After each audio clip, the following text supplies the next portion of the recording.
സ്നേഹം, ദിവ്യസ്നേഹം, സ്നേഹം, ദിവ്യസ്നേഹം.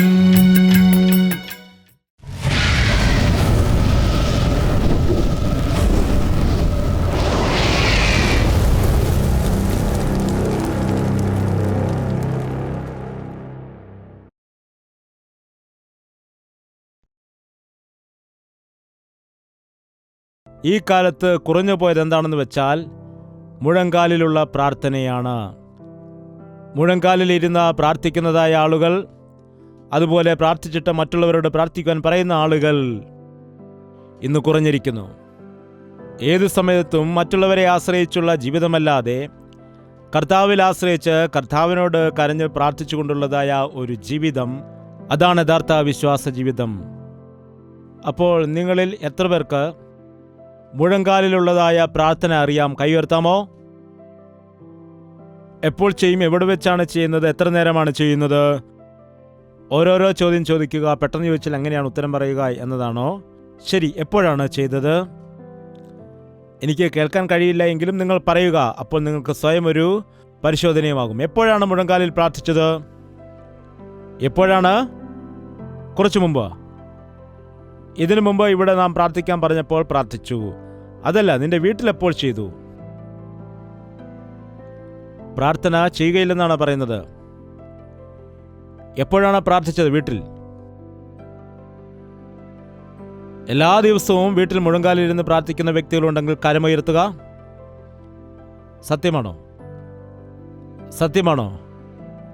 ഞാൻ അങ്ങോട്ട് വരികയാണ്. പറയുക.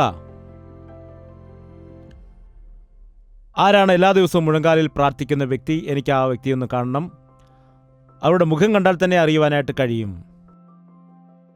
ആരാണ്? മുഴങ്കാൽ മടക്കി പ്രാർത്ഥിക്കുമായിരുന്നു, നേരത്തെ ചെയ്യുമായിരുന്നുവെന്ന്. ഇപ്പോൾ സത്യം പറഞ്ഞല്ലോ, ഇപ്പോൾ അത് ഉപേക്ഷിച്ചു എന്നാണ്. ദൂരത്ത് നിന്ന് അദ്ദേഹം പറഞ്ഞതുകൊണ്ട് അദ്ദേഹത്തെ കാണാനാണ് ഞാൻ ഇറങ്ങി വന്നത്. സഹോദരിമാരെ, നിങ്ങളും അങ്ങനെ തന്നെയാണോ പറയുന്നത്?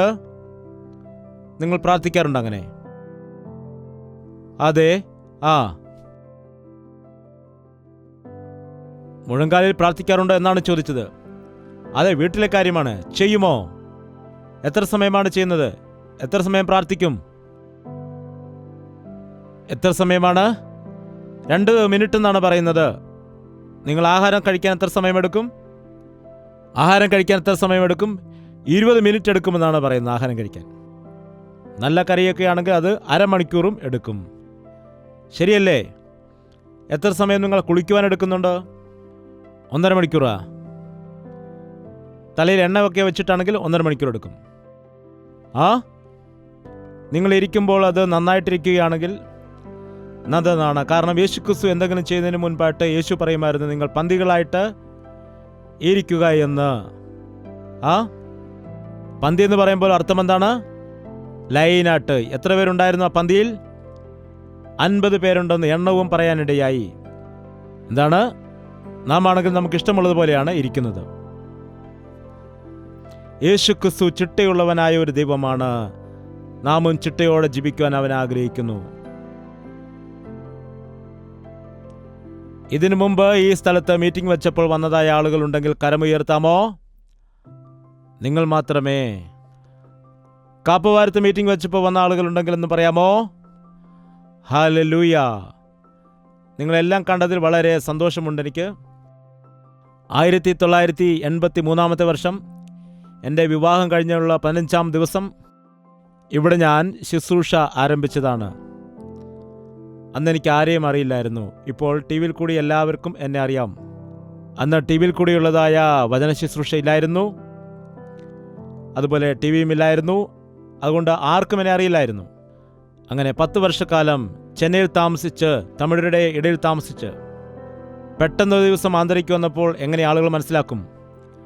ആർക്കും എന്നെ അറിയില്ലായിരുന്നു.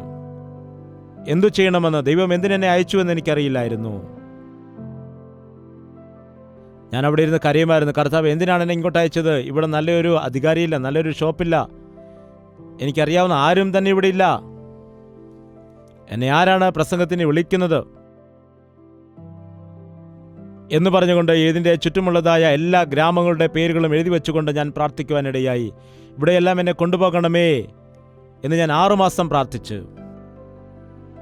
പെനുകൊണ്ടയിലുള്ളതായ ബോയ്സ് ഹോസ്റ്റലിൽ ചെന്നിട്ട് അവിടെ ഉണ്ടായിരുന്നതായ കുട്ടികളെല്ലാം വിളിച്ചുകൂട്ടി അവരോട് ഞാൻ ദൈവത്തിൻ്റെ വചനം പ്രസംഗിക്കുമായിരുന്നു. അതുപോലെ തണുക്കിലുമുള്ളതായ ബോയ്സ് ഹോസ്റ്റലിൽ ആ ബസ് സ്റ്റാൻഡിനടുത്ത് അവിടെ ഞാൻ ദൈവത്തിൻ്റെ വചനം പ്രസംഗിച്ച് അവരോട് സംസാരിക്കുമായിരുന്നു. ആ യൗവനക്കാർ മാനസാന്തരപ്പെട്ടു. അവിടെ ഒരു പയ്യൻ മാനസാന്തരപ്പെട്ട് രക്ഷിക്കപ്പെടാനിടയായി. എന്നോട് പറഞ്ഞു, എൻ്റെ നാട്ടിൽ വന്നിട്ട് അങ്ങ് മീറ്റിംഗ് വയ്ക്കണമെന്ന്. ഞാൻ പറഞ്ഞു, അവിടെ മീറ്റിംഗ് സംഘടിപ്പിക്കാൻ എൻ്റെ കയ്യിൽ പണമില്ല എന്ന്. അവൻ പറഞ്ഞു, ഞാൻ പണം തരാമെന്ന്. BA പഠിക്കുന്ന നിൻ്റെ കയ്യിൽ എങ്ങനെയാണ് പണം വന്നത് എന്ന് ഞാൻ ചോദിച്ചു. അവൻ പറഞ്ഞു, വെക്കേഷൻ സമയത്ത് വയലിൽ പോയിട്ട് കൂലിവേല ചെയ്ത് ഞാൻ ആ കിട്ടിയ പണമൊക്കെ മാറ്റിവെച്ചിട്ടുണ്ട്. അതുകൊണ്ട് ഞാൻ ഒരു മൈക്ക് സംഘടിപ്പിച്ച് തരാം, അങ്ങ് വന്നിട്ട് എൻ്റെ നാട്ടിൽ സുവിശേഷം പ്രസംഗിക്കണമെന്ന് പറഞ്ഞു. അങ്ങനെ അവിടെ വന്ന് വചനം പ്രസംഗിച്ചപ്പോൾ കുറേ യൗവനക്കാർ മാനസാന്തരപ്പെട്ടു. അതിൻ്റെ തൊട്ടടുത്ത പ്രദേശത്തും എനിക്ക് വചനം സംസാരിക്കാൻ കൃപ കിട്ടി. പിന്നീട് ഞാൻ യൂത്ത് മീറ്റിങ്ങുകളൊക്കെ അവിടെ സംഘടിപ്പിച്ച സമയത്ത് ചുറ്റുപാടുമുള്ളതായ അനേകം ഗ്രാമങ്ങളിൽ നിന്ന് അനേകം യൗവനക്കാർ MAയ്ക്കും BAയ്ക്കും ഒക്കെ പഠിക്കുന്ന ആളുകൾ വരാനിടയായി. അങ്ങനെ ദൈവത്തിൻ്റെ വചനം സംസാരിച്ച് മുൻപോട്ട് പോകുന്നപ്പോൾ ദൈവത്തിൻ്റെ വചനത്താൽ ജനം മാനസാന്തരപ്പെടുവാൻ ആരംഭിച്ചു. അങ്ങനെ പല പല ഗ്രാമങ്ങളിലും ഞാൻ ശുശ്രൂഷകളും മീറ്റിങ്ങുകളും സംഘടിപ്പിക്കുവാനിടയായി. യൂത്ത് മീറ്റിങ്ങുകൾ സംഘടിപ്പിക്കുവാൻ ഇടയായി. ആ യൂത്ത് മീറ്റിങ്ങുകളിൽ ഒരുപാട് പേർ മാനസാന്തരപ്പെടുവാനിടയായി. പ്രത്യേകിച്ച് ഒരുപാട് യൗവനക്കാർ മാനസാന്തരപ്പെടുവാനിടയായി. കാപ്പവാരം സ്ഥലത്ത് ഞാൻ യൂത്ത് മീറ്റിംഗ് വെച്ചിട്ടുണ്ട്.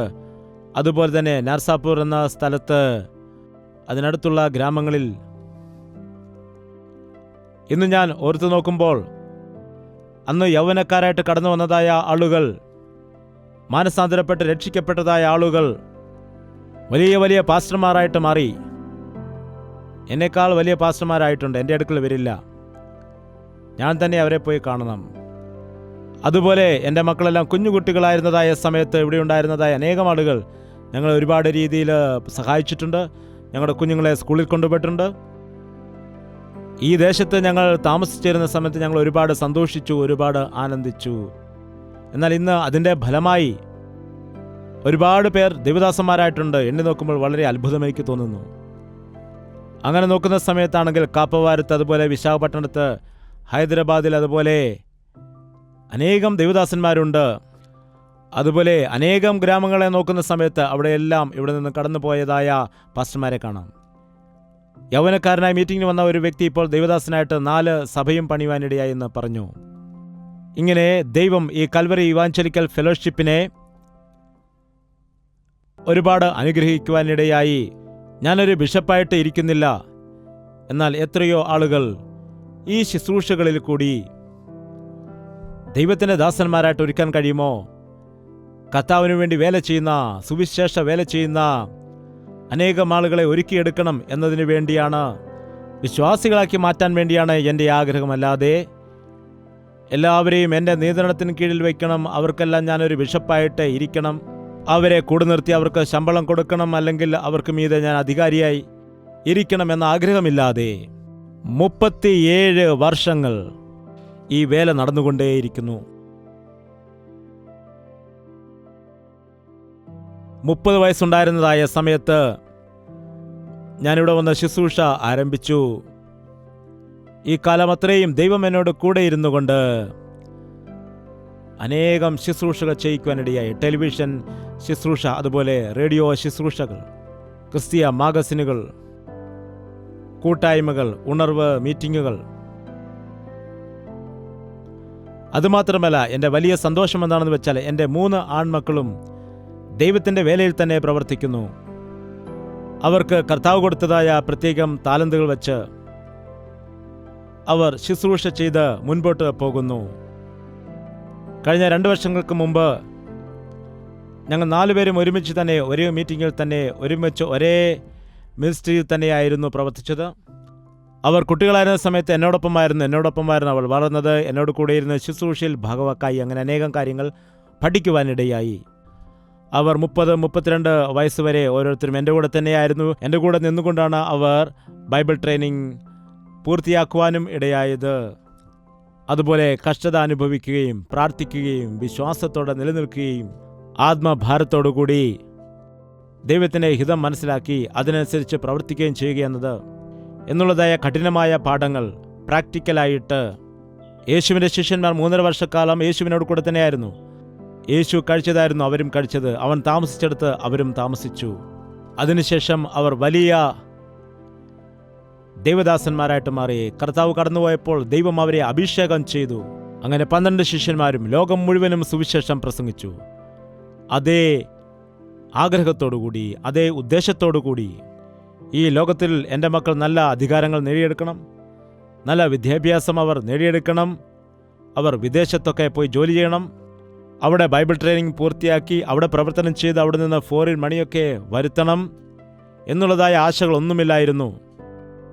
എൻ്റെ മക്കൾ അങ്ങനെ തന്നെ വളർന്നു വന്നതുകൊണ്ട് അവർക്ക് നല്ല കഴിവുകൾ ഉണ്ടായിരുന്നപ്പോഴും, നല്ല പേഴ്സണാലിറ്റി ഉണ്ടായിരുന്നപ്പോഴും, ഒരുപാട് ടാലൻറ്റുകൾ ഉണ്ടായിരുന്നപ്പോഴും വിശ്വാസത്തിൻ്റെ മാർഗത്തിൽ ജീവിക്കാനാണ് ആഗ്രഹിച്ചത്.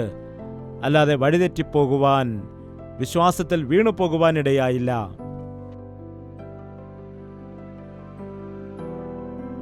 ദൈവദാസന്റെ മക്കൾ ദൈവദാസന്മാരാകുമ്പോൾ ചിലർ സന്തോഷിക്കും, മറ്റു ചിലർ ദുഃഖിക്കാറുണ്ട്. അതെന്താണെന്ന് എനിക്കറിയില്ല. സിനിമ നടൻ്റെ മകൻ സിനിമാ നടനായാൽ അനേകം ആളുകൾ സന്തോഷിക്കും, ശരിയല്ലേ? അതുപോലെ പ്രധാനമന്ത്രിയുടെ മകൻ പ്രധാനമന്ത്രിയായി മാറുമ്പോൾ അനേകർ സന്തോഷിക്കാനിടയാകും. ദൈവദാസന്മാരുടെ മക്കൾ ദൈവദാസന്മാരായാൽ ഇതെന്താണ്, കൈവശാവകാശമാണോ എന്ന് ചോദിക്കും. ഒരുപക്ഷെ ഞാൻ കോടിക്കണക്കിന് പണം സമ്പാദിച്ചിട്ട് കുറേ അനാഥ ആശാലകളും വിദ്യാഭ്യാസ സ്ഥാപനങ്ങളും കുറേ ബിൽഡിങ്ങുകളും അതുപോലെ 3-4 വലിയ വലിയ ചർച്ചുകളും കെട്ടിയിട്ട് എൻ്റെ മക്കളോട് പറയുന്നു, മക്കളെ നിങ്ങൾ എവിടെയും പോകേണ്ട കാര്യമില്ല, നിങ്ങൾക്ക് ഞാൻ വലിയ വലിയ ചർച്ചുകളൊക്കെ പണിത് വെച്ചിട്ടുണ്ട്. ഹൈദരാബാദിൽ 1, വിജയവാഡയിൽ 1, ലണ്ടനിൽ 1, അതുപോലെ വിദേശ രാജ്യങ്ങളിൽ ഒരുപാട് ചർച്ചുകളുണ്ട്. നിങ്ങൾ നോക്കിക്കൊള്ളുക എന്ന് പറയുകയാണെങ്കിൽ ഒരുപക്ഷെ നിങ്ങൾ ചോദിക്കും, ഇതെന്താണ്, അവകാശമാണോ എന്ന്. എൻ്റെ മക്കൾക്ക് ഞാൻ കൊടുത്ത ആ സമ്പത്ത് യേശു കർത്താവാണ്. യേശുവിനെ മാത്രമാണ് ഞാൻ അവർക്ക് കൈമാറിയത്. ഈ ലോകത്തിൽ ഒരു സമ്പത്തും ഞാനും സമ്പാദിച്ചു വെച്ചിട്ടില്ല, എൻ്റെ മക്കൾക്കും ഞാനത് പകർന്നു കൊടുത്തിട്ടില്ല. നമ്മുടെ യേശു നമുക്ക് മതിയായ ദൈവമാകുന്നു. നിങ്ങളെ വിളിച്ച ദൈവം നിങ്ങളെ നടത്തുവാനിടയാകും, നിങ്ങളെ സഹായിക്കുവാനിടയാകുമെന്ന് എൻ്റെ കുഞ്ഞുങ്ങൾക്ക് ഞാൻ പഠിപ്പിച്ചു കൊടുക്കുവാനിടയായി. അതെൻ്റെ പ്രവർത്തനത്തിൽ കൂടി അവർ കണ്ടുപഠിച്ചതായ കാര്യങ്ങളാണ്. അവരുടെ ജീവിതത്തെക്കുറിച്ച് ശ്രദ്ധിക്കുമ്പോൾ അവരുടെ വിശ്വാസ പോരാട്ടത്തിൽ അവർ ജീവിച്ച് മുന്നേറുന്നതായിട്ട് കാണുന്നു. അവർക്ക് ദൈവം കൊടുത്തതായ കാഴ്ചപ്പാടനുസരിച്ച് മുൻപോട്ട് പോകുന്നു. ഇങ്ങനെയുള്ളതായ സഭ വരുമ്പോൾ ഞങ്ങൾക്കെല്ലാവർക്കും ആഗ്രഹം എന്തായിരുന്നു വെച്ചാൽ ഞങ്ങൾക്ക് ഒരുമിച്ചായിരിക്കണമെന്നായിരുന്നു. നേരത്തെ വരെ അങ്ങനെയായിരുന്നു. വിവാഹത്തിന് ശേഷം കുഞ്ഞുങ്ങളുണ്ടായ സമയത്തും ദൂര പ്രദേശത്ത് മീറ്റിംഗ് നടക്കുന്ന സമയത്ത് ഒരു മീറ്റിങ്ങിന് വേണ്ടി ഞാൻ വരുമായിരുന്നു. എന്നാൽ ഇപ്പോൾ കൊയ്ത്ത് വളരെയേറെയായിരിക്കുന്നു. 4 ദിക്കിലേക്കും സുവിശേഷം പോകണം. സുവിശേഷം ഒരിടത്ത് മാത്രം ഉണ്ടാകാൻ പാടില്ല. യെരുശലേമിൽ ആദിമസഭ തുടങ്ങിയതായ സമയത്ത് ശിഷ്യന്മാരെല്ലാം ഒരിടത്ത് തന്നെ ഇരുന്ന് സന്തോഷിച്ചപ്പോൾ ദൈവം അവരെ ചിതറിച്ചു. നിങ്ങൾ സകല ലോകത്തിലേക്കും ചെന്ന് സുവിശേഷം അറിയിക്കണമെന്ന് പറഞ്ഞു. അതുപോലെ രാജ് പ്രകാശ് ഹൈദരാബാദിലേക്ക് ദൈവത്തിൻ്റെ ഹിതം മനസ്സിലാക്കിക്കൊണ്ട് പോകുവാൻ ഇടയായി. കർത്താവിൻ്റെ വേല ശക്തമായിട്ട് ചെയ്ത് മുൻപോട്ട് പോവുകയാണ് ചെയ്യുന്നത്. അതുപോലെ മൈക്കിൾ പോൾ വിജയവാഡയ്ക്കും കടന്നുപോയി അവിടെ വളരെ ശക്തമായിട്ട് കർത്താവിൻ്റെ കയ്യിൽ ഉപയോഗിക്കപ്പെടുന്നു. പോരാട്ടത്തോടുകൂടി വളരെ കഷ്ടത അനുഭവിച്ചാണ് ചെയ്യുന്നത്. പ്രാർത്ഥനാ കൂട്ടായ്മകളൊക്കെ സംഘടിപ്പിച്ച് വളരെ കഷ്ടതയോടുകൂടി അവിടെ ദൈവത്തിൻ്റെ വേല ചെയ്തുകൊണ്ടിരിക്കുകയാണ്.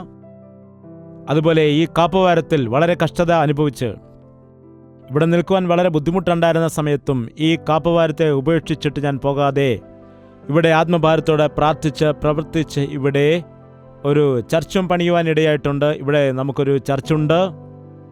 ആ ചർച്ചിനെ യേശുരത്നം പാസ്റ്ററിന്, അതായത് നമ്മുടെ യൂത്ത് മീറ്റിങ്ങിൽ രക്ഷിക്കപ്പെട്ടതായ ആ സഹോദരന് ഞാൻ ഏൽപ്പിക്കുവാനിടയായി.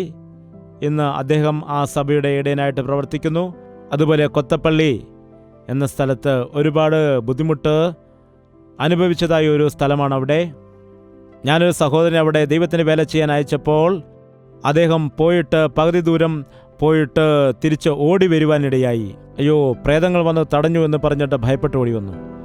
അതുവരെ കൊത്തപ്പള്ളിയിൽ ദൈവത്തിൻ്റെ ഒരു സഭ പോലും ഇല്ലായിരുന്നു. അങ്ങനെയുള്ള സമയത്ത് വളരെ പോരാട്ടത്തോടുകൂടി അവിടെ കഷ്ടപ്പെട്ട് ഒരു സഭ സ്ഥാപിക്കുന്നതിന് വേണ്ടിയിട്ട് മീറ്റിങ്ങുകൾ സംഘടിപ്പിക്കുവാനിടയായി. അവിടെ ഉണ്ടായിരുന്ന ഒരു സഹോദരൻ ഇന്ന് വന്നിട്ടുണ്ട്. അദ്ദേഹം ഇവിടെയുണ്ടോ? ഉണ്ടെങ്കിൽ ഒന്ന് കരമുയർത്താമോ? അങ്ങനെ 3 ആഴ്ചയുടെ മീറ്റിംഗ് നടന്ന സമയം പ്രാർത്ഥന നടത്തുന്ന വീട്ടിൻ്റെ ഉടമസ്ഥ ഒരു ദിവസം വന്നിട്ട് പറയുകയാണ്, ദേവദാസ, ഞാൻ പണി ചെയ്യുന്ന സ്ഥലത്ത് അവിടെ നിന്ന് ഞാൻ വരുമ്പോൾ അവിടെ നിന്ന് തക്കാളിയൊക്കെ പറിച്ചുകൊണ്ട് വരാറുണ്ട്. അത് തെറ്റാണോ? ഞാൻ ചോദിച്ചിട്ടാണോ എടുത്തുകൊണ്ട് വരുന്നത്, അതോ ചോദിക്കാണോ കൊണ്ടുവരുന്നത്? ചോദിച്ചാൽ പിന്നെ അവർ തരുമോ ദേവദാസ? അപ്പോൾ ചോദിക്കാതെ കൊണ്ടുവരികയാണെങ്കിൽ അത് മോഷണമല്ലേ? അത് നമുക്ക് അനുഗ്രഹമാവുകയില്ലല്ലോ. അതേ, അങ്ങനെ മോഷ്ടിച്ചു കൊണ്ടിരുന്നതായ പച്ചക്കറികൾ കറി വെച്ച് കൂട്ടുമ്പോൾ എൻ്റെ കുഞ്ഞിന് അസുഖമുണ്ടാകുകയും മരുന്നിന് പിന്നെ പണം കൊടുക്കേണ്ടി വന്നിട്ടുണ്ട്. എന്താണ്? അങ്ങനെ അവർ രക്ഷിക്കപ്പെടാനിടയായി. അവരുടെ മക്കൾ രക്ഷിക്കപ്പെട്ടു. അയൽപക്കത്തുള്ള ആളുകൾ രക്ഷിക്കപ്പെട്ടു. ആ റോഡ് സൈഡിൽ അനേകം ആളുകൾ, അന്ന് ചർച്ചൊന്നുമില്ലായിരുന്നു, പല ആളുകളും അത്ഭുതകരമായിട്ട് രക്ഷിക്കപ്പെടാനിടയായി. ദൈവം അത്ഭുത പ്രവർത്തികൾ ചെയ്തു. അനേകം ആളുകൾ അങ്ങനെ രക്ഷിക്കപ്പെടുവാനിടയായി. ദൈവം അവരെയും അവരുടെ കുടുംബത്തെ എല്ലാം അനുഗ്രഹിക്കുവാനിടയായി. ഇന്ന് അവരുടെ കൊച്ചുമക്കൾ വന്ന് ഞാൻ ഇന്ന വ്യക്തിയുടെ കൊച്ചുമകനാണ്, ഇന്ന വ്യക്തിയുടെ കൊച്ചുമകളാണെന്ന് പറഞ്ഞ് പരിചയപ്പെടുത്തുമ്പോൾ നോക്കുമ്പോൾ അവരെല്ലാം ദൈവം അനുഗ്രഹിച്ചു. അവരുടെ തലമുറകളെ ദൈവം അനുഗ്രഹിച്ചു. അതിനുശേഷം കൊത്തപ്പള്ളിയിലെ ഒരു സ്ത്രീ കുറച്ച് സ്ഥലം തന്നു. ആ സ്ഥലത്ത് ചെറിയൊരു ഷെഡുണ്ടാക്കി ദൈവത്തോട് അത്ഭുത പ്രവർത്തികൾ ചെയ്തു. അതിനുശേഷം യേശുരത്നം അവിടെ വന്നിട്ട് കാര്യങ്ങളെല്ലാം നല്ല രീതിയിൽ നടത്തി. കുറച്ചുകൂടി സ്ഥലം വാങ്ങി. അവിടെ ഇപ്പോൾ നല്ല സഭ അങ്ങനെ പ്രവർത്തിച്ചു വരുന്നുണ്ട്. അതുപോലെ മുക്കാമൽ എന്ന സ്ഥലത്ത് അവിടെ മോശ എന്നൊരു ദേവദാസൻ മീറ്റിംഗ് വെച്ചപ്പോൾ ആരും വന്നില്ല. താൻ മുടക്കിയ പണമെല്ലാം വൃഥമായി പോയല്ലോ എന്ന് ചിന്തിച്ച് മീറ്റിംഗ് നടത്തിയ സമയത്ത്, എന്നാൽ കുറേ ദിവസം കഴിഞ്ഞപ്പോൾ ഒരാൾ പറഞ്ഞു, ഞാൻ ആ പ്രസംഗം കേട്ടുവെന്ന്, ദൈവം എന്നോട് സംസാരിച്ചുവെന്ന്, ദൈവത്തിൻ്റെ വേലയ്ക്ക് വേണ്ടി ഞാൻ സമർപ്പിച്ചുവെന്ന്. അങ്ങനെ ആ വ്യക്തി തീരുമാനമെടുത്ത് അവിടെ ഒരു സഭ പണിയുവാനും ഇടയായി. അവിടെ സ്നാനപ്പെടുത്താൻ വേണ്ടി അങ്ങ് തന്നെ വരണമെന്ന് പറഞ്ഞ് എന്നെ ക്ഷണിക്കാനിടയായി. ഇപ്പോൾ അദ്ദേഹത്തിൻ്റെ കീഴിൽ 4 സഭകൾ അവിടെയുണ്ട്. അനേകാത്മാക്കൾ രക്ഷിക്കപ്പെട്ടുകൊണ്ടിരിക്കുന്നു. ഇങ്ങനെ ഞാൻ പറഞ്ഞു പോവുകയാണെങ്കിൽ ദൈവം എത്രയോ ആളുകളെ ഓരോരോ സ്ഥലത്ത് അവൻ്റെ വേലയ്ക്ക് വേണ്ടി ഒരുക്കിക്കൊണ്ടേയിരിക്കുന്നത് കാണുവാൻ കഴിയുന്നു. ഞാൻ വചനം സംസാരിച്ച അനേക യൗവനക്കാരെ കാണുവാൻ കഴിഞ്ഞു. അതുപോലെ പോൾ രാജ്, ഹരിത് ബാബു, അതുപോലെ വില്യം കേറി തുടങ്ങിയവർ അനേകർ ദൈവത്തിൻ്റെ വേലയിലായിരിക്കുന്നു. അന്ന് വചനം കേട്ടതായ എത്രയോ യൗവനക്കാർ ഇന്ന് ദൈവത്തിൻ്റെ വേല ചെയ്യുന്നത് കണ്ടുകൊണ്ടിരിക്കുമ്പോൾ എനിക്കത് ഒരുപാട് സന്തോഷമുള്ളതാകുന്നു. നിന്റെ സമ്പത്ത് എന്താണ്? നീയാണെൻ്റെ സമ്പത്ത്, നീയാണെൻ്റെ കിരീടം, നീയാണെൻ്റെ സർവ്വതുമെന്ന് പൗലോസ് പറഞ്ഞതുപോലെ സുവിശേഷത്തിൽ കൂടി ലഭിച്ചതായ ആത്മാക്കൾ, സുവിശേഷത്തിൽ കൂടി സമ്പാദിച്ച മക്കൾ ദൈവത്തിൻ്റെ വേലയിൽ മുൻപോട്ട് പോകുന്നത് കാണുമ്പോഴാണ് യഥാർത്ഥമായ ഒരു ദൈവദാസന് അതാണ് യഥാർത്ഥമായ ഒരു സ്വത്തായിട്ടുള്ളത്. അങ്ങനെ ആനന്ദത്തോടു കൂടിയാണ് ഈ ശുശ്രൂഷ ഞാൻ മുൻപോട്ട് പോകുന്നത്.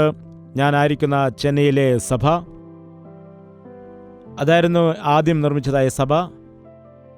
എന്നാൽ ഇടയ്ക്ക് വെച്ചത് ചിതറിപ്പോയതായ ഒരു സന്ദർഭത്തിൽ വീണ്ടും ഞാൻ 87 കാപ്പുവാരത്ത് നിന്ന് ചെന്നൈയിലേക്ക് ചെന്ന് അവിടെ ചിതറിപ്പോയതായ സഭയിലെ ആളുകളെയെല്ലാം കൂട്ടിയിട്ട് റോഡ് സൈഡിൽ ഒരു ഷെഡ് കെട്ടി ദൈവത്തെ ആരാധിച്ച സമയത്ത് ദൈവാത്മാവ് അത്ഭുതം പ്രവർത്തിച്ചു. അനേകം മദ്യപാനികൾ മാനസാന്തരപ്പെട്ടു, മോഷ്ടാക്കൾ മാനസാന്തരപ്പെട്ടു, യൗവനക്കാർ മാനസാന്തരപ്പെട്ടു. അവിടെയുള്ളതായ ശുശ്രൂഷ നടന്നുകൊണ്ടിരിക്കുന്നു. പിന്നീട് അവിടെ നിന്ന് ചെന്നൈയിൽ നിന്ന് ചിറ്റൂരിൽ ചെന്നിട്ട് ഞങ്ങൾ ദൈവവേല ചെയ്യുമായിരുന്നു. അവിടെ മലമ്പ്രദേശത്ത് ഉള്ള ഒരു ഗ്രാമം, അവിടെ മീറ്റിങ്ങുകൾ സംഘടിപ്പിച്ച സമയത്ത് ഒരുപാട് പേർ രക്ഷിക്കപ്പെട്ടു. ഒരുപാട് ജീവിതങ്ങൾ മാറുവാനിടയായി. ഞങ്ങളുടെ ബൈബിൾ സ്കൂളിൽ പഠിച്ചുകൊണ്ടിരുന്നതായ ഇസ്രായേൽ എന്നു പേരുള്ളതായ ഒരു സഹോദരൻ ചിറ്റൂരിലെ സഭയുടെ ഇടയനായിട്ടിപ്പോൾ പ്രവർത്തിച്ചു കൊണ്ടിരിക്കുകയാണ്. അദ്ദേഹം ഇവിടെ തന്നെയുണ്ട്. ഇസ്രായേലും അതുപോലെ എസ്തേറും അവർ ഞങ്ങളുടെ മദ്രാസിലുള്ളതായ ആ വ്യക്തികളെ ദൈവം വിളിച്ച് വേർതിരിച്ച് അവർ ബൈബിൾ ട്രെയിനിങ് എല്ലാം കഴിഞ്ഞിട്ട് ഇപ്പോൾ ചിത്തൂരിൽ സഭ ഇടയനായിട്ട് വർക്ക് ചെയ്യുന്നു. ഇങ്ങനെ പറഞ്ഞുകൊണ്ട് പോയാൽ ഒരുപാട് സഹോദരന്മാർ. അതുപോലെ കൃപാനന്ദൻ എന്നു പേരുള്ളതായ ഒരു സഹോദരൻ ഞങ്ങൾ കൂടെ പ്രവർത്തിച്ച അദ്ദേഹം കാമവാരം എന്ന സ്ഥലത്തെ ദൈവദാസനായിട്ട് വേല ചെയ്യുകയാണ്. അതുപോലെ തന്നെ നിങ്ങൾക്കറിയാവുന്നതായ കിരൺ ചെന്നൈയിൽ തന്നെ താമസിച്ച് അവിടെ ദൈവത്തിൻ്റെ വേലയിൽ സഹായിക്കുന്നു. അങ്ങനെ നിങ്ങൾക്കറിയാവുന്ന ഒരുപാട് ആളുകൾ, അതുപോലെ നിങ്ങൾക്കെല്ലാവർക്കും അറിയാവുന്ന സതീഷ് കുമാറും ഈ കാപ്പുവാരത്ത് വെച്ച് തന്നെയാണ് ദൈവത്താൽ തിരഞ്ഞെടുക്കപ്പെട്ടത്. ഇപ്പോൾ ദൈവത്തിൻ്റെ വേലയിൽ ശക്തമായി ഉപയോഗിക്കപ്പെടുന്നു. ഇങ്ങനെ ഓർത്തു നോക്കുമ്പോൾ ഒരുപാട് കാര്യങ്ങൾ, ഒരുപാട് വ്യക്തികൾ ദൈവത്താൽ ഉപയോഗിക്കപ്പെടുന്നതിന് കാരണമായി എളിവിനെ ദൈവം ഉപയോഗിക്കുവാനിടയായി. അത് ഞാൻ ഓർക്കുകയാണ്. അത് ഓർത്തു നോക്കുമ്പോൾ എനിക്ക് ഒരുപാട് സന്തോഷം തോന്നുന്നു, അതുപോലെ അതിശയം തോന്നുന്നു. കഴിഞ്ഞ കാലത്ത് നടന്നതായ അത്ഭുതങ്ങൾ എല്ലാം ഓർത്തു നോക്കുമ്പോൾ ഈ ഒരു കുഗ്രാമത്തിൽ എന്തത്ഭുതമാണ് നടക്കുന്നതെന്ന് ചോദിച്ചുകൊണ്ട് ഞാൻ കരഞ്ഞതായ ദിവസങ്ങൾ ഉണ്ട്. എന്നാൽ ഇത്രയും കാര്യങ്ങൾ ചെയ്യുവാൻ, ഇത്രയും അത്ഭുതങ്ങൾ ചെയ്യുവാൻ ദൈവം എന്നെ ഇടയാക്കി. അതിനുശേഷം ഇത്രയും കാലത്തിന് ശേഷം ഈ രീതിയിൽ എനിക്ക് സാക്ഷ്യം പറയുവാനും ദൈവം സാവകാശം ഒരുക്കി തന്നു. ഇങ്ങനെ ഈ ദേശത്ത് ദൈവത്തിൻ്റെ വേല ചെയ്യുന്നതിന് വേണ്ടി കോയമ്പത്തൂരിലെ ഉൾഗ്രാമങ്ങളിൽ എവിടെയുള്ളതായ നീലഗിരി എന്ന ഗ്രാമപ്രദേശത്ത് നിന്ന് ദൈവം എന്നെ ഇവിടേക്ക് കാപ്പവാർത്ത് കൊണ്ടുവരുവാനിടയായി. ഇവിടെ വന്ന് ഞാൻ എൻ്റെ കുടുംബജീവിതം ആരംഭിച്ചു. എനിക്ക് ദൈവം 3 കുഞ്ഞുങ്ങളെ നൽകി. ഇവിടെ ആയിരുന്നപ്പോഴാണ് എൻ്റെ 3 കുഞ്ഞുങ്ങളും ജനിച്ചത്. അവർ LKG-യിലും UKG-യിലും വരെ ഇവിടെ തന്നെയാണ് വളർന്ന് പഠിച്ചത്. എന്നാൽ ദൈവം അവരെ നോക്കുമ്പോൾ 30-35 വർഷം ശേഷം നോക്കുമ്പോൾ ദൈവം അവരെയും അവൻ്റെ വേലയിൽ ഉപയോഗിക്കുന്നു. കുടുംബം ഒരുമിച്ച് ദൈവത്തിൻ്റെ വേലയ്ക്ക് പ്രയോജനപ്രദമാകുന്നത് എത്ര അഭിമാനകരമായിരിക്കുന്നതായ നിമിഷമാണ് എന്ന് ഞാൻ ഓർക്കുന്നു. എന്നാൽ ഈ സമയം അന്ന് ഞാൻ കണ്ടതായ ചില വ്യക്തികളെ ഞാൻ ഈ ദിവസം കാണുന്ന സമയത്ത് അന്നവർ എങ്ങനെയായിരുന്നുവോ ഇന്നും അവരും അവരുടെ മക്കളും അന്നത്തെ ആ ദാരിദ്ര്യ അവസ്ഥയിൽ തന്നെ, അന്നത്തെ ആ കഷ്ടതയുടെ അവസ്ഥയിൽ തന്നെ മുൻപോട്ട് പോകുന്നതായിട്ട് കാണുമ്പോൾ, അതേ ബുദ്ധിമുട്ടിൽ കൂടി പോകുന്നത് കാണുമ്പോൾ എനിക്ക് വളരെ വേദനയാണ് ഉണ്ടാകുന്നത്. ഈ ദിവസം നിങ്ങളെല്ലാവരും ദൈവം എനിക്ക് അധികമായിട്ട് നൽകിയിരിക്കുന്ന സമ്പത്താണ്. 2003 ആയിരുന്നു കാൽവറി ദർശനം എന്ന പ്രോഗ്രാമുകൾ ആരംഭിച്ചത്. ഇന്നുവരെ നാം കണക്ക് കൂട്ടുമ്പോൾ 17 വർഷത്തിൽ കൂടുതലായിട്ട് കാൽവറി ദർശനം എന്ന പ്രോഗ്രാം 5 ഭാഷകളിലായിട്ട് ടെലിവിഷനുകളിൽ സംപ്രേഷണം ചെയ്തു. ദൈവം അതൊരുപാട് അനുഗ്രഹിക്കാനിടയായി. അതുകൊണ്ട് ഏത് നാട്ടിൽ ചെന്നാലും എന്നെ പരിചിതമുള്ള അനേകം ആളുകളെ എനിക്കവിടെ കാണുവാൻ കഴിയും. അന്ന് ഞാൻ നടന്നു പോയിട്ടുണ്ട്, അതുപോലെ സൈക്കിളിൽ പോയിട്ടുണ്ട്, ബൈക്കിൽ പോയിട്ടുണ്ട്. എന്നാൽ ഇന്ന് ടെലിവിഷനിൽ കൂടി ഓരോ ദേശത്തിലേക്കുമല്ല ഓരോ വീട്ടിലേക്കും ദൈവത്തിൻ്റെ വചനവുമായിട്ടെത്തുവാൻ ദൈവം എനിക്ക് കൃപ നൽകുന്നു. ദയവിച്ചത് നിങ്ങൾ എനിക്ക് വേണ്ടി പ്രാർത്ഥിക്കണം. ദൈവം എനിക്ക് നൽകിയിരിക്കുന്ന ആയുസ് മുഴുവനും അതിലെനിക്ക് വിശ്രമമില്ല, റിട്ടയർമെൻ്റ് ഇല്ല. എനിക്ക് ആയുസ്സുള്ള അത്രയും, ശ്വാസമുള്ള അത്രയും നാൾ വീണു പോകാതെ കർത്താവിൻ്റെ വേല ചെയ്യണമെന്നാണ് എൻ്റെ ആഗ്രഹം. ഇത്രയും വേല ഞാൻ ചെയ്തിട്ടും ഇനിയും എത്രയോ ദൈവത്തിൻ്റെ സേവ ഞാൻ ചെയ്യാനുണ്ട്. എത്രയോ ദേശങ്ങളിൽ ഞാൻ പോകാനുണ്ട്. എത്രയോ ഭാഷക്കാർക്ക് ദൈവത്തിൻ്റെ സുവിശേഷം പറയാനുണ്ട്. ദൈവത്തിൻ്റെ എത്രയോ വലിയ പദ്ധതികൾ നിറവേറ്റുവാനുണ്ട്. അതിനുവേണ്ടി ദൈവം എനിക്ക് ശക്തി നൽകുന്നതിന് നിങ്ങളെല്ലാവരും എനിക്ക് വേണ്ടി പ്രാർത്ഥിക്കേണ്ടതാണ്. നിങ്ങൾ പ്രാർത്ഥിക്കുമോ? വീട്ടിൽ ചെന്നാൽ മറന്നു പോകുമെന്നുള്ള കാര്യം എനിക്കറിയാം. അതുകൊണ്ട് ഇപ്പോൾ തന്നെ എഴുന്നേറ്റ് നിൽക്കാം, പ്രാർത്ഥിക്കാം. എഴുന്നേൽക്കുക, എല്ലാവരും എഴുന്നേറ്റ് നിൽക്കുക. എൻ്റെ കുടുംബം മുഴുവനും ദൈവത്തിൻ്റെ രാജ്യത്തിലായിരിക്കണം. ഞാനും എൻ്റെ കുടുംബവും ദൈവത്തിനു വേണ്ടി ജീവിക്കണം എന്നുള്ള ഒരു തീരുമാനമെടുക്കുക. എഴുന്നേറ്റ് നിൽക്കാം. പ്രാർത്ഥനയിൽ കൂടി പരിശുദ്ധാത്മാവ് വലിയൊരു പ്രവൃത്തി നിങ്ങളിൽ ചെയ്യാനിടയാകും. നിന്റെ മക്കൾ പ്രയോജനമില്ലാത്തവരാണെങ്കിൽ, അനുസരണമില്ലാത്ത മക്കളാണ് എങ്കിൽ ദൈവസന്നിധിയിലേക്ക് അവരെ കൊണ്ടുവരിക. അവരുടെ പേര് കർത്താവിനോട് പറഞ്ഞാൽ മതി. അവർ എവിടെയുണ്ടെങ്കിലും കർത്താവ് അവരെ പിടിക്കും. എല്ലാവരും കണ്ണുകൾ അടയ്ക്കുക. പ്രാർത്ഥന. പരിശുദ്ധനായ സ്നേഹമുള്ള ഞങ്ങളുടെ പിതാവേ, ഞങ്ങളുടെ ഹൃദയങ്ങളിലേക്ക് നോക്കണമേ. ഞങ്ങളെ നീ ശുദ്ധീകരിക്കണമേ അപ്പാ. ഞങ്ങളെ പ്രയോജനമുള്ള വ്യക്തികളാക്കി മാറ്റണമേ. ഏത് ഭാരത്തോടുകൂടി, ഏത് ബുദ്ധിമുട്ടോടുകൂടി, കഷ്ടതയോടുകൂടിയാണ് നിന്റെ മക്കൾ നിന്റെ സന്നിധിയിൽ വന്നിരിക്കുന്നത്. എൻ്റെ യേശു എന്നെ തൊടുവാനിടയായി. എന്നോട് അവൻ സംസാരിക്കാനിടയായി. എൻ്റെ കണ്ണുനീരവൻ തുടച്ചു മാറ്റി. എനിക്ക് വിടുതൽ നൽകുവാനിടയായി. എനിക്ക് രോഗത്തിന് സൗഖ്യം നൽകി. എൻ്റെ പക്ഷത്ത് നിന്ന് കർത്താവ് പോരാടിക്കൊണ്ട് എനിക്ക് ജയം നൽകിയിരിക്കുന്നുവെന്ന വിശ്വാസത്തോടുകൂടി കടന്നു പോകാൻ ഞങ്ങളെ സഹായിക്കണമേ. ക്രിസ്തുവിൻ്റെ സ്വരൂപം ഞങ്ങളുടെ ജീവിതത്തിൽ വെളിപ്പെട്ടു വരുവാൻ ഞങ്ങളെ സഹായിക്കണമേ. ഞങ്ങളെ നീ വിശുദ്ധീകരിക്കണമേ അപ്പാ. നിന്റെ വചനത്താൽ ഞങ്ങളെ കഴുകണമേ. മുഴങ്കാലിലുള്ള പ്രാർത്ഥന പഠിപ്പിക്കണമേ. കഷ്ടത വന്നാലും, ബുദ്ധിമുട്ട് വന്നാലും, പ്രതികൂലം വന്നാലും, ദാരിദ്ര്യം വന്നാലും, നിന്നയാണെങ്കിലും ഒറ്റപ്പെടലാണെങ്കിലും നീ ഞങ്ങൾക്ക് വേണ്ടി എല്ലാം സഹിച്ചതുകൊണ്ട് ഞങ്ങളെ അതിൽ നിന്നെല്ലാം വിടുവിക്കുമാറാകണമേ. രക്ഷയുടെ ആനന്ദത്താൽ ഞങ്ങളുടെ ഹൃദയത്തെ നീ നിറയ്ക്കണമേ.